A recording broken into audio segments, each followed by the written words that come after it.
Olá, tudo bem? Eu sou Maria Rita Werneck. Estamos começando mais um ADMcast, o podcast do CRA São Paulo. Um prazer receber você aqui no canal A Serviço da Administração e também no Spotify. Bom, gente, antes de trazer a minha convidada, de apresentar o nosso tema de hoje, eu quero te convidar você para se inscrever no canal A Serviço da Administração, para seguir o perfil no Spotify e também seguir as redes sociais do CRA São Paulo.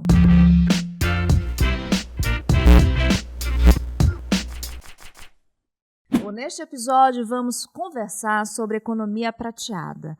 E para esse bate-papo, eu tenho o prazer de receber a Cléa Cloure, que é sócia fundadora do Data 8 e Silver Makers, e também ela é especialista em economia prateada, o nosso tema de hoje. Tudo bem, Cléa? Seja muito bem-vindo, prazer recebê-la. Tudo bem, muito obrigada. Obrigada, Maria Rita, pelo convite. É um prazer estar aqui com vocês. Prazer todo nosso. E vamos iniciar esse bate-papo, Cléa, falando o seguinte. Eu gostaria que você explicasse para a nossa audiência, como anda o mercado da longevidade aqui no Brasil, as principais características, para a gente entender onde é que estão as oportunidades, inclusive para as empresas, né? Sim, as oportunidades são enormes, né? O mercado prateado cresce muito, só para vocês terem uma ideia. Daqui 20 anos, esse mercado vai mais do que dobrar, ele vai chegar a 3,8 trilhões de reais. Então, é um mercado que tem uma potência muito grande. Então, assim, tem uma potência para quase todos os segmentos da economia. Na verdade, como ainda a longevidade, esse momento que a gente está com essa curva muito acelerada do Brasil, de envelhecimento, muitas vezes as marcas ainda não se adaptaram a esse novo momento e não ainda desenvolveram produtos, serviços, enfim, para atender a necessidade desse público. Então, as oportunidades são enormes mesmo. E vale a pena, até aproveitando aqui a resposta da Cléa, falar que o mercado, gente, de pessoas maduras até com mais de 50 anos, 50 a mais, movimentou cerca de 1,8 trilhão ao ano, ou seja, é muito dinheiro, é muita potência, mas mesmo assim tem essa questão da adaptabilidade das empresas. Aí vem a minha pergunta, como é que a empresa pode estruturar sua cultura para ela se adaptar a esse novo perfil de público? Sim, é muito importante isso é um bom questionamento, é uma boa provocação, porque, na verdade, as empresas precisam primeiro, conhecer e entender essa potência. Hoje a gente vive uma longevidade muito diferente do que era há 10, 20 anos atrás. Hoje a longevidade, as pessoas que chegaram aos 50, 60 anos, têm aí um perfil de comportamento bastante diferente, muito pungente, na verdade, muito potente. Então, as empresas precisam conhecer melhor o perfil dessa geração, entender melhor aquilo que eles têm como necessidade e transformar isso em oportunidades mesmo, oportunidades de negócio. Não só oportunidades de negócio, mas também oportunidades de inclusão desse público. Porque, na verdade, o que a gente vê muito é que já existem modelos de inclusão para LGBT, como para PCDs, como também para gênero, para raça, mas ainda pouco para diversidade etária. Então, é necessário que as empresas olhem para isso e entendam como que elas podem cada vez mais se aproximar desse público que é muito potente. Com certeza. Bom, e falando sobre essa questão da inserção do público no mercado de trabalho, a gente viu que algumas empresas, inclusive as empresas que têm uma visão, como a gente fala, além do alcance, já faz esse trabalho de inclusão social no seu quadro. Qual a relevância, Cléa, de trazer também para esse quadro de colaboradores pessoas com mais experiência? A gente vê aí as gerações convivendo, diversas gerações. Como é que você enxerga isso? Quais benefícios a empresa pode ter com essa inclusão? Olha, os benefícios são enormes. O que a gente percebe é que, pela primeira vez na história, nós estamos tendo 4 gerações convivendo juntas. Convivendo juntas na mesma casa, no mesmo ambiente de trabalho e, especialmente, no trabalho, tem uma questão importante que é como que a gente prepara para que essas gerações convivam juntas e tenham trocas realmente efetivas e tenham trocas que possam ser benéficas para as empresas. Porque, na verdade, muitas vezes essa convivência, vamos dizer assim, ela acaba tendo um desafio tanto para gerações mais jovens quanto para gerações mais velhas. Mas é uma troca muito eficiente, porque se por um lado a geração mais velha é uma geração que tem muita experiência, tem muita paciência, tem muito controle por aquilo que ela faz. Ela tem anos de experiência, já passou por milhares de desafios, de oportunidades. A geração mais nova, ela tem uma outra característica, ela é mais imediatista, ela é mais rápida naquilo que ela faz. Então, essa convivência, essa troca de experiência, ela só traz benefício para as empresas. Mas falo de novo, ela precisa ser, ambas as gerações precisam ser preparadas para que essa convivência seja realmente certeira. Fica aí a dica, então, você empresário, gestor, mente aberta em relação a isso. Né? Até porque a gente aqui, inclusive aqui no nosso podcast, a gente já trouxe vários temas relacionados à inclusão do mercado de trabalho. A gente fala minoria, mas hoje em dia as minorias são maiorias, Exatamente. né? Fica até uma questão meio contraditória.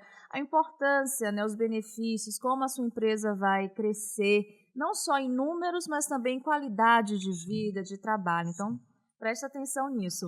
Bom, voltando a esse assunto, né, do mercado consumidor, é possível a gente identificar um mercado que seja mais consumido pelo público 50 a mais? Então, nós no Data 8 nós fizemos um estudo recente, que foi um estudo que dimensionava os setores da economia do ponto de vista da economia prateada.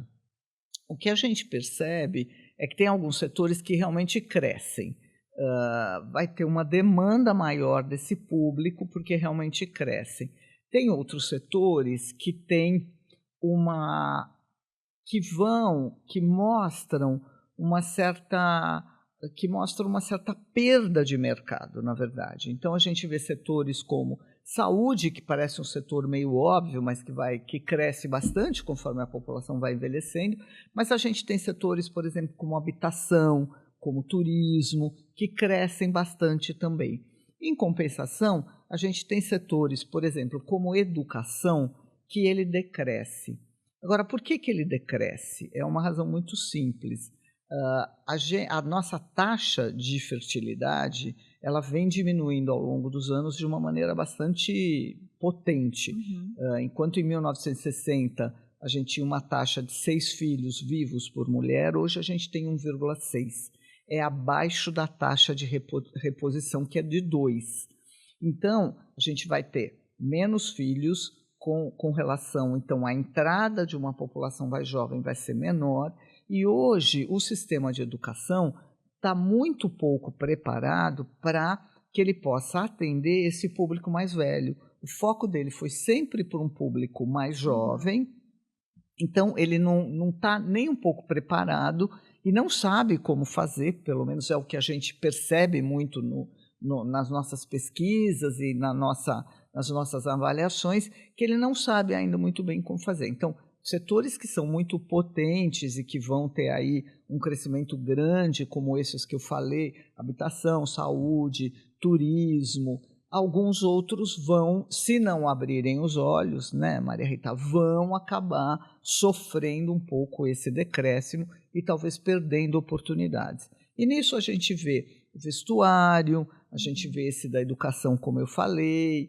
a gente vê alguns como higiene e beleza. Então, precisa realmente, esses setores, eles precisam realmente abrir os olhos para se preparar para esse envelhecimento muito, muito acelerado que nós estamos vivendo. Excelente. Bom, a gente está vivendo atualmente uma comunicação muito acelerada, né, a comunicação digital, e nas redes sociais, principalmente, a gente tem visto influenciadores que a gente pode considerar da economia prateada, né? Pessoas com 50 a mais, mostrando sua rotina de vida, rotina de esporte, alimentação, lifestyle, enfim, são influenciadores que comandam, né, esse público, esse segmento, qual a importância também desse público existir para o desenvolvimento da economia prateada? Como é que você vê isso? Você que é uma especialista, né, da área. É muito importante isso, por algumas razões. As redes sociais e vamos dizer, essa área de influenciadores, ela sempre foi muito dominada por um público mais jovem. E quando a gente viu há uns 5, 6 anos atrás que existiam pessoas que tinham já perfis nas redes sociais e perfis com um número significativo de seguidores, perfis com uma relevância. E nisso, nós então começamos a estudar isso e começamos a ver que a rede social, nesse processo de envelhecimento, ele tem uma importância bastante significativa, tanto do ponto de vista de que são pessoas que elas têm o que trazer pela sua experiência de vida, então o conteúdo delas tende a ser um conteúdo mais rico do ponto de vista de experiência mesmo, e também porque as redes sociais acaba sendo um canal importante de relacionamento, de conexão e até de monetização. Então, por que é que a gente, como empresa, não olha para esse perfil de influenciadores que estão aí e acaba, de alguma maneira, ajudando, auxiliando-os nessa parte de monetização? Porque a gente sabe que o mercado de trabalho é um desafio para essa idade, então a rede social acaba sendo uma parte profissional mesmo, eles acabam se profissionalizando e trazendo esse conteúdo, e trazendo esse conteúdo de uma forma muito orgânica e muito autêntica. Então, quando eles se propõem, por exemplo, falar de uma marca, falar de alguma coisa, tem uma autenticidade muito grande e uma credibilidade muito grande, porque são pessoas que já trazem ali na sua vivência, na sua história de vida, uma experiência muito grande em relação àquilo que ele está falando.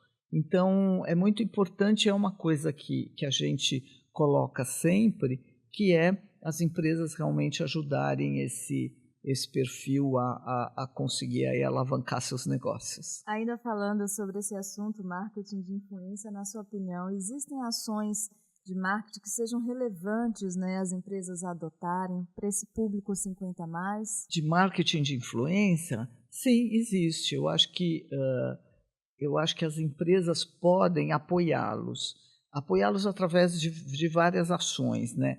Desde de apoiá-los do ponto de vista de aproximar seus produtos nas redes sociais deles, nos perfis deles, para que eles possam, então, estar aí divulgando seus produtos, fazendo as suas comunicações, como também em eventos, como também em palestras, como também... Então, a aproximação desse público por parte das marcas é muito importante. Então, assim, não podemos só ficar olhando para o público mais jovem o tempo todo. Nós temos que dar poder e protagonismo a esse público que já são a maioria e vão ser a maioria daqui a pouquíssimo tempo. É verdade. Então, vamos olhar para isso, né? Bom, já que a gente está falando, né, sobre esse empoderamento, né, desse público dado pelas empresas, como é que a gente pode explicar as principais características desse público consumidor, né? Como é que você definiria para a gente o público 50 a mais, o consumidor 50 a mais? O consumidor 50 a mais, ele é um consumidor como qualquer outro consumidor que a gente percebe, né? Mas ele tem uma característica que ele difere um pouco das outras gerações do ponto de vista de fidelidade. Então, ele é muito mais fiel às marcas do que a geração Z, por exemplo, que ela é muito mais, ela troca muito mais de produtos e de serviços do que a geração X e a geração Baby Boomer. Ele tem uma outra característica que ele também preza muito por qualidade. Então, porque como ele é muito fiel, ele tende a ter essa fidelidade, então ele também tende a ser cada vez mais exigente do ponto de vista de qualidade e de atendimento, né? É muito importante que a gente olhe para ver como que as marcas estão se relacionando com esse público do ponto de vista de trazer ferramentas e assertivas para eles, que deem. Então, assim, quando a gente olha para um site, esse site tem que ser totalmente amigável para essa geração, ele tem que ser fácil de usar. Quando a gente olha para um atendimento em loja, as pessoas precisam estar preparadas para receber esse público. Então, assim, é um público que tem uma característica que é um pouco diferente das outras no que a gente tange de exigência, qualidade, mas também tem esse lado muito fiel. E tem uma outra, complementando um pouco esse raciocínio, tem uma outra questão que é, as marcas muitas vezes tendem a falar assim, 50 a mais, 60 a mais, que é meu público é 50 a mais. Só que dentro dos 50 a mais ou dos 60 a mais, tem uma diversidade enorme, né? Então, uma pessoa que tem 50 anos, ela não tem o mesmo comportamento do que uma de 70. Uma de 70 também não tem o mesmo comportamento do que uma de 80. Então, nós fizemos, em 2021, na nossa pesquisa do tsunami prateado no Data 8, nós identificamos 6 perfis da maturidade, que são perfis de consumo, na verdade. Então, esses 6 perfis mostram que a gente olhar para esse público vai muito além de a gente olhar para sexo, de que a gente olhar para a idade, mas sim para comportamentos que diferenciam eles conforme sua etapa de vida e que diferenciam principalmente no consumo. Então, a gente tem, por exemplo, perfis como exploradores, que trazem esse lado mais de novidade, eles querem coisas mais inusitadas para eles. A gente tem um perfil, por exemplo, que é dos cuidadores. O perfil dos cuidadores, ele tem uma característica de não só consumir para ele, mas também consumir para as pessoas de que ele cuida. Então, são características que vão mostrando perfis de geração somado ao perfil de consumo, que tem aí uma validade muito grande para as marcas que querem se comunicar com esse público. Excelente. Você falou o conceito de tsunami prateado, daí a gente já tira o impacto, né, desse público, né, de tsunami prateado. Achei muito interessante essa expressão. Essa expressão, na verdade, assim, o nome tsunami foi inspirado numa pessoa que ele é o fundador do Age Lab no MIT, que ele chama Joseph Collins, que ele tem uma frase que ele diz que vai ter um contingente de pessoas muito grande entrando na sociedade, consumindo produtos e serviços e que ainda as marcas não veem. Então, o reflexo disso, né, a compreensão disso, seria que realmente vem aí um tsunami de pessoas mais velhas. E nós, então, fizemos uma pesquisa proprietária e demos esse nome um pouco em reflexo àquilo que ele tinha comentado. Muito bacana. E voltando um pouco no assunto da inclusão, da inserção, né, desse público no mercado de trabalho, obviamente que quanto maior for o número de pessoas 50 a mais no mercado de trabalho, maior será o giro, né, da economia prateada. Claro que fazer essa relação é óbvio, né, Cléo? É óbvio. É óbvio porque, assim, o que a gente percebe muito é que existe algumas razões para as pessoas quererem se manter no mercado de trabalho. Uma razão, que é uma razão muito simples, que é eu preciso continuar, enfim, tendo aí uma parte financeira minha, porque os meus anos de vida aumentaram muito. Então, aquela expectativa de vida que a gente tinha de chegar a 60, em 1960 a expectativa de vida era 45 anos, né? Hoje ela está em 73, daqui a 10 anos ela vai estar em 80. Hoje a gente tem um monte de centenários, então a gente chegou nesse lugar e o fato de a gente ter prolongado a nossa vida, a gente precisa se manter financeiramente. Então, o trabalho formal, o trabalho informal, ele faz parte disso.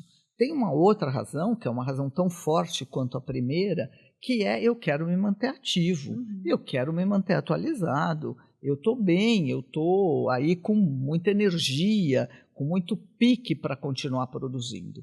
Então, como que as empresas podem olhar para essa geração e entender que elas podem fazer parte dos seus colaboradores e contribuir muito para o desempenho da empresa e da própria economia, né? Com certeza, não enxergar só uma questão de cota, mas sim a oportunidade Sim, a mesmo, né? oportunidade, sem Eu acho que dúvida. é o mais importante, as empresas terem esse olhar, né, de negócio, de business, de oportunidade. Sim.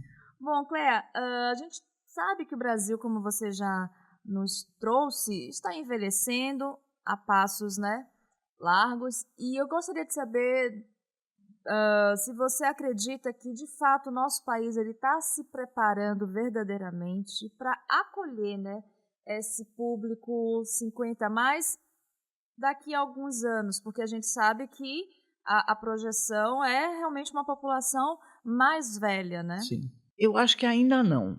Uhum. E aí tem uma razão muito simples.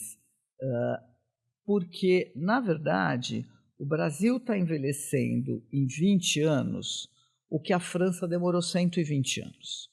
Então, essa curva de envelhecimento do Brasil, que ela é muito acelerada, ela acabou sendo uma surpresa para todo mundo. O Brasil sempre foi um país jovem, o Brasil sempre teve a base da pirâmide muito larga. Hoje, quando você olha a pirâmide etária, ela já está se transformando numa pera. Então, essa base da pirâmide grande, ela deixou de existir, já não é mais aquela pirâmide. E isso acabou sendo uma surpresa, tanto para as iniciativas públicas quanto para as iniciativas privadas. Não se tem ainda um olhar para o desenvolvimento de produtos e de serviços voltados para as necessidades desse público, porque, afinal de contas, a gente está falando aí de uma surpresa, né? Essa população envelhecida dessa forma como está, ela ainda é uma surpresa. Então, as empresas, de uma maneira geral, elas estão olhando para isso. E esse olhar demonstra que elas estão preocupadas com isso e estão começando a refletir sobre como que elas podem usar a potência desse público para a sua comunicação, para os seus produtos, para que realmente isso possa fazer a diferença dentro das empresas. Com relação às iniciativas públicas, a coisa ainda é um pouco mais lenta, apesar de que existem alguns comitês voltados para a longevidade, onde se olha para isso, mas a gente sabe que o país tem que se preparar muito, porque, como a gente mesmo falou, o ingresso de pessoas mais jovens, que são eles que sustentam a aposentadoria, a previdência, ele vai diminuir. Então, o país precisa estar preparado para isso. E ele ainda não está. Bom, como é que o assunto empreendedorismo, né, se encaixa na economia prateada? O que é que você pode trazer para a gente sobre isso? Olha, ele se encaixa bem, porque, como a gente falou, a vontade de continuar no mercado de trabalho, ela é muito presente. Então, de duas uma, ou eu vou e acabo conseguindo alguma coisa formal mesmo, né, um emprego mais formal, ou eu acabo partindo para o empreendedorismo. Quando eu vou para o empreendedorismo, é muito ligado à minha experiência de vida. Então, os próprios dados do Sebrae mostram um número muito grande de pessoas acima de 50, 60 anos que começam a empreender. E um número grande também de mulheres que começam a empreender, o que é muito relevante. Porque, na verdade, são pessoas que entendem que elas podem continuar não só ali tendo uma monetização e sendo ganhando, né, o seu dia a dia, mas também são pessoas que têm muito o que trazer. Então, o empreendedorismo em relação ao mercado prateado está muito presente. São pessoas que acabam indo por esse caminho, e não só indo por esse caminho, como se preparando para ir para empreender. Tem um dado muito interessante, que é o seguinte: no empreendedorismo mais maduro,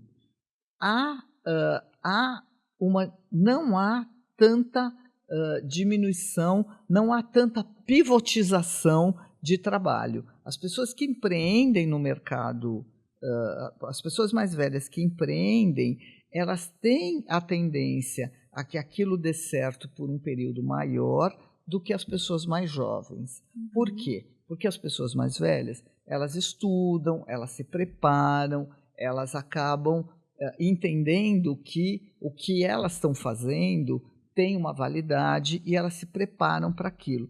As pessoas mais jovens, às vezes, pela característica do impulso ou pela aquela característica mais nervosa que eu preciso fazer, muitas vezes elas acabam pivotando seus negócios com maior frequência do que a população mais velha. Bom, gente, vamos falar agora sobre tecnologia. Inclusive, a minha próxima pergunta pode soar até um pouco capacitista, né? Porque a gente sempre fala assim, como é falar de inovação, de tecnologia para o público mais velho, para o público 50 a mais? Eu sei que soa um pouco dessa forma, mas eu gostaria até de que você nos falasse sobre isso, como é que o público recebe esse tipo de pergunta, como é que é falar sobre isso com vocês, como é que é levar isso, como é que é enxergado, né, esse assunto capacitismo, né, dentro da geração 50 a mais? Sim, assim, o que a gente vê muito é que ainda existe um certo preconceito em relação às pessoas mais jovens no que diz respeito à tecnologia. Então, existe sempre um olhar de que não são pessoas que entram muito, que se conhecem muito os meios tecnológicos ou que estão aí ligadas em esse mundo de internet que a gente vai percebendo. Então, ainda existe um olhar meio deturpado em relação a isso. O que a gente percebe é um pouco diferente. A gente percebe que cada vez mais as pessoas estão se preparando para isso, elas já estão muito presentes nas redes sociais, na internet de uma maneira geral, não estão só presentes no que a gente diz de redes sociais, o WhatsApp, o Instagram, o Facebook, seja lá o TikTok, que vem crescendo, mas sim participando ativamente. Tanto é que a gente tem números expressivos de apps de relacionamento, a gente tem números expressivos de streaming de vídeo, de streaming de música. Então, é algo que está mudando, que a gente vê que as pessoas realmente estão chegando mais preparadas para isso. E quando não estão preparadas, se preparam. Então, a gente precisa olhar para isso com muito cuidado e, claro, que quando a marca entrega algo que não é acessível. E aí, quando a gente fala em acessibilidade, a gente fala em acessibilidade para todos os públicos, né? Não é porque é acessível para uma pessoa de 60 que não é para uma pessoa de 30. Então, essa acessibilidade, ela tem que ser olhada. Quando ela não existe, claro, existe um afastamento. Então, é algo que a gente tem que olhar com muito cuidado, porque realmente são pessoas que estão aí entrando nesse mundo digital com muita força e muito conhecimento também. E se você também que é 50 a mais não tem nenhuma afinidade, não quer ter essa afinidade com a tecnologia, tudo bem também, né? Uma opção, da mesma forma que públicos mais jovens também tem pessoas que, né, da geração Z, da geração X, que não gosta, que, né, prefere ficar fora das redes. O importante é você seguir, né, a sua natureza, que está tudo bem. Bom, vamos falar um pouquinho mais sobre você, né, Cléa? Você vem do mercado publicitário, trabalhou em grandes agências como a DPZ. Como é que você chegou, né, nessa temática economia prateada? É interessante, porque eu sempre trabalhei muitos anos em agência, né? Minha formação é essa, e sempre trabalhei em áreas de planejamento. Então, eu sempre tive esse olhar mais de tendência, de olhar o que estava acontecendo, o que vem por aí, mas também com um olhar muito voltado a negócio. Então, tinha esse olhar de tendência, mas também em relação a negócio mesmo, ao mercado. E eu tive conhecimento desse mercado em 2015, ao estar próxima de uma pessoa que vinha há anos trabalhando comigo também em publicidade, que me alertou um pouco para isso, dizendo, olha, eu estou fazendo umas pesquisas, estou vendo que está existindo esse movimento, e aquilo me despertou uma curiosidade, e eu comecei a investigar e comecei a estudar isso, e comecei a perceber que aqui no Brasil ainda a gente não tinha nenhuma informação, o que existia era IBGE, PNAD, informações mais frias, mas fora do Brasil existia bastante informação. Então, os Estados Unidos já estavam voltados para isso, a própria Europa, Singapura, Coreia, já existia esse movimento do envelhecimento da população. Isso me interessou muito. Na época, eu era sócia de uma agência digital e eu comecei a me interessar, comecei a estudar e com aquela pulguinha querendo empreender, né, achando que já estava aí chegando no momento que eu queria ter o meu próprio negócio. E aí eu fiquei um período, aí, quase um ano, com o pé em cada canoa, e nesse momento eu descobri uma iniciativa que estava começando, que era o Hype 50+, onde tinham aí 3 sócias e que estavam também olhando para isso. Aí eu me conectei com elas e comecei, a partir daí, a olhar para isso e dar um tom que não existia muito desse olhar. O olhar delas era um olhar um pouco mais acadêmico. Eu comecei a trazer esse olhar de mercado, né? Como que a gente pode, então, ajudar as marcas a se conectarem, a falarem com esse público de maneira adequada. E aí foi, de lá para cá, eu estou cada vez mais mergulhada aí nesse assunto. Maravilha. Bom, pesquisando, né, sobre a CLE, a gente faz essa pré-pesquisa aqui, né, para bater esse papo. Eu vi um post seu que você falava sobre um novo cargo que está surgindo nas empresas, principalmente as empresas mais antenadas, que é de diretora de longevidade. Eu achei tão interessante isso que eu quis trazer aqui para a nossa pauta. Explica para a gente que cargo é esse, quais são as principais funções, como é que ele funciona, enfim. Isso é muito interessante mesmo, porque, na verdade, como a gente falou lá no começo, as empresas ainda não olham para essa diversidade etária de um olhar mais consistente, né? Somado a isso, elas também não estão tão preparadas para como ter esse público mais próximo, tanto internamente, quando a gente fala em colaboradores, quanto externamente, quando a gente fala de consumidores e pessoas que estão próximas da marca.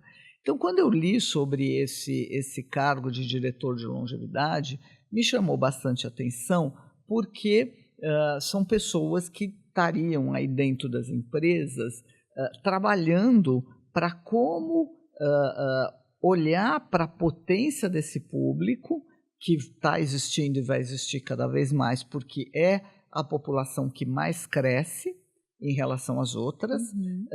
Então, que vai existir essa potência, já existe, vai existir cada vez mais. Como que as empresas podem, então, se adaptar para esse novo momento? Então, é um cargo que algumas empresas já estão olhando de uma maneira mais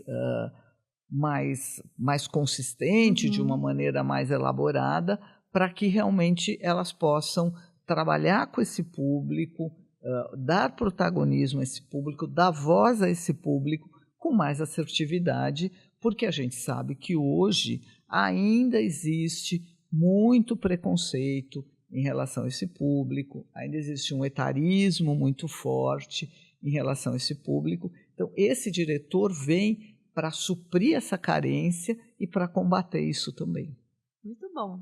Espero que as empresas cada vez mais, né, chamem profissionais para ocuparem esse cargo, criem esse cargo, que eu acho que vai fazer diferença total no desenvolvimento do nosso mercado.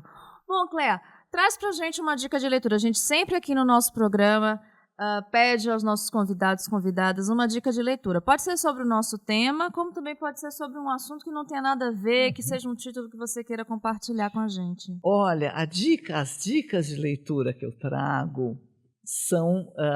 primeiro quando a gente quer entender o consumidor mesmo e olhar para como isso vem mudando no decorrer do período, a antropóloga Miriam Goldenberg, ela tem aí várias publicações que são muito, muito potentes, que trazem muito essa reflexão, porque a Miriam trabalha tanto ela pesquisa antes, ela produz aí um conteúdo bastante consistente naquilo que ela fala, e ela fala muito sobre o poder dessa velhice. Então, acho que quando a gente quer entender esse consumidor, quando a gente quer entender essas pessoas, eu acho que todos os livros da Miriam trazem isso. E trazem um olhar também que é um olhar de que a gente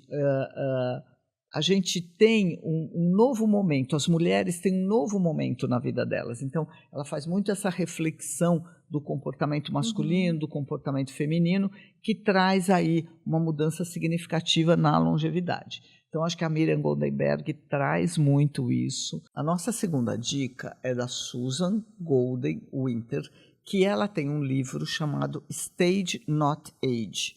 É um livro que mostra que a jornada das pessoas 60 a mais, elas vão passando por vários estágios. Então, elas têm um estágio onde elas são mais empreendedoras, elas têm um estágio onde elas são mais cuidadoras, elas têm um estágio que é onde elas repensam um pouco esse momento, e elas têm o estágio do fim da vida. Então, por que o livro dela é importante? Porque mostra que não é só a partir do momento onde eu me aposento, aonde eu fico, quando eu meio que largo a minha vida, deixo a minha vida profissional, que ela pode, de repente, ter um outro rumo. Não, ela continua tendo um rumo muito extenso até o fim da vida. Então, eu recomendo todo mundo, é um livro bastante interessante para que vocês leiam. Excelentes dicas. Bom, vocês acompanharam aí, a gente sempre coloca a arte, Cléa, com a arte do livro, com o nome do livro, para facilitar ao máximo, né, a procura pelos nossos, pela nossa audiência. Bom, para a gente encerrar agora, infelizmente, né, porque esse assunto é um assunto que vale a pena a gente estender cada vez mais espaço, dar cada vez mais espaço. Fala pra gente, na sua opinião, quais são as tendências, né, que você vê, você que é uma mulher de visão de mercado, sempre foi para essa economia prateada, né? O que é que você acha que está por vir, o que é que as empresas podem esperar, o próprio consumidor, né? Eu acho que a tendência, a gente fala muito dessa curva, né, do envelhecimento. Eu acho que a tendência é cada vez mais a gente ter pessoas que estão entrando para essa maturidade com essa potência muito grande. E cada vez mais a gente vai, porque agora a gente está vendo a geração millennium chegar aí nessa curva do envelhecimento, nessa longevidade. Ainda a gente tem aí os late millennials, né? Mas eles vão chegar já aqui. E aí o que a gente vai ver é uma grande transformação, porque todas aquelas visões que a gente tinha sobre eles não são digitais, ou eles têm uma característica diferente dos mais jovens e não sei o quê, isso vai diminuindo, porque as pessoas que vão ingressando com essa longevidade também já vão vindo com essa bagagem. Então, é interessante a gente olhar para que a gente veja como que essas gerações que estão entrando estão também se preparando para isso. Então, são pessoas que estão mais preparadas para entrar na longevidade e que vão fazer essa longevidade uma longevidade mais ativa, e vão fazer uma longevidade onde realmente ela seja mais produtiva. Então, o recado que eu dou para as marcas é: olhem para isso porque senão vocês vão perder muita oportunidade. Maravilha, Cléa. Bom, gente, infelizmente a gente encerra aqui esse bate-papo. Gostaria muito de te agradecer novamente, né, por você estar aqui com a gente. Um prazer. Quem quiser continuar te acompanhando aqui depois do nosso programa, onde é que te encontra? Pode me encontrar no LinkedIn, Cléa Clouri, tranquilo, muito fácil. Eu tenho uma atuação bastante forte lá, então é só me seguir por lá. E eu que quero agradecer. Para mim é uma oportunidade grande estar aqui falando com vocês, falando com todo mundo aí que está nos ouvindo e nos assistindo. Então, eu quero agradecer essa oportunidade e dizer esse último recado. Fiquem atentos, porque a coisa vai pegar daqui para frente cada vez mais. Pois é, fiquem atentos. Essa é a nossa deixa de encerramento. Muito obrigada a você também que ficou conosco em mais um ADM Cast. Sempre um prazer receber você no nosso canal, no nosso perfil no Spotify. Espero que você tenha gostado. Eu sou Maria Rita Werneck e espero que você comente o que você achou sobre esse programa, sugira novos assuntos, novos convidados. Não esqueça de se inscrever no canal A Serviço da Administração no YouTube, de se inscrever nas nossas redes sociais, ou melhor, né, de participar das nossas redes sociais, de seguir também o perfil no Spotify. Quero ver vocês aqui no próximo ADM Cast, hein? Espero todos e todas. Tchau, tchau!